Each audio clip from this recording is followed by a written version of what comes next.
शहबाज शरीफ की गिरफ्तारी से कबल पार्टी के जनरल सेक्रेटरी एहसन इकबाल ने दोपहर 4 बजे प्रेस कॉन्फ्रेंस शेड्यूल कर रखी थी, लेकिन शहबाज शरीफ की गिरफ्तारी के फौरी बाद मीडिया को मरियम नवाज की हंगामी प्रेस कॉन्फ्रेंस का दावतनामा भिजवा दिया गया। हालांकि शहबाज शरीफ ने अपनी गिरफ्तारी की सूरत में पार्टी अमूर शाहिद खाकान और एहसन इकबाल के जरिए चलाने का हुक्म दे रखा था, लेकिन मरियम नवाज हंगामी तौर पर मैदान में आई और सीनियर लीगी क़यादत को इनकी आवाज़ पर लब्बैक कहना पड़ा। एहसन इकबाल, परवेज रशीद, राना सनाउल्लाह, सरदार अयाज सादिक, राना तनवीर हुसैन, खुरम दस्तगीर, मरियम औरंगजेब समेत तमाम लीगी क़यादत प्रेस कॉन्फ्रेंस में मौजूद थी। सिर्फ शाहिद खाकान, ख्वाजा आसिफ और साद रफीक ही मौजूद नहीं थे। इन सीनियर रहनुमाओं की अदम मौजूदगी में भी कारकुनों में तशवीश पाई गई।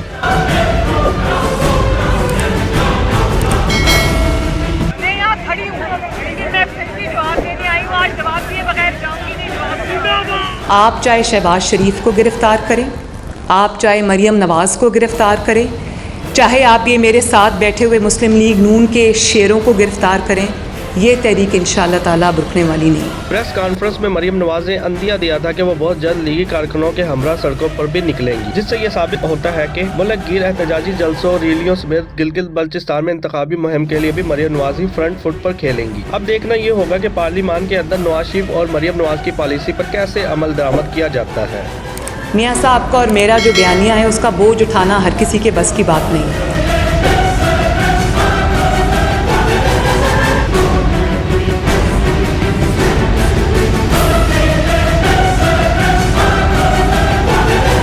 दूसरी जानिब महसूस हो रहा है कि हुकूमत अपोजिशन से ज्यादा मरियम बीबी से घबराई हुई है। एक जानिब पाकिस्तान डेमोक्रेटिक मूवमेंट PDM जलसे करने जा रही है, तो दूसरी जानिब मरियम नवाज ने भी पाकिस्तान भर में जलसों का ऐलान कर रखा है, लेकिन PDM की निस्बत हुकूमत मरियम बीबी के जलसों को बहुत संजीदगी से रोकने की मंसूबाबंदी कर रही है। याद रहे कि मरियम नवाज पहला जलसा 16 अक्टूबर को गुजरांवाला में करने वाली है। हुकूमत इस जलसे से कबल कोई बड़ा एडवेंचर करने के मूड में नजर आ रही है। जवाब सुनो और अब सवाल किया है तो जवाब सुनने का मौका है।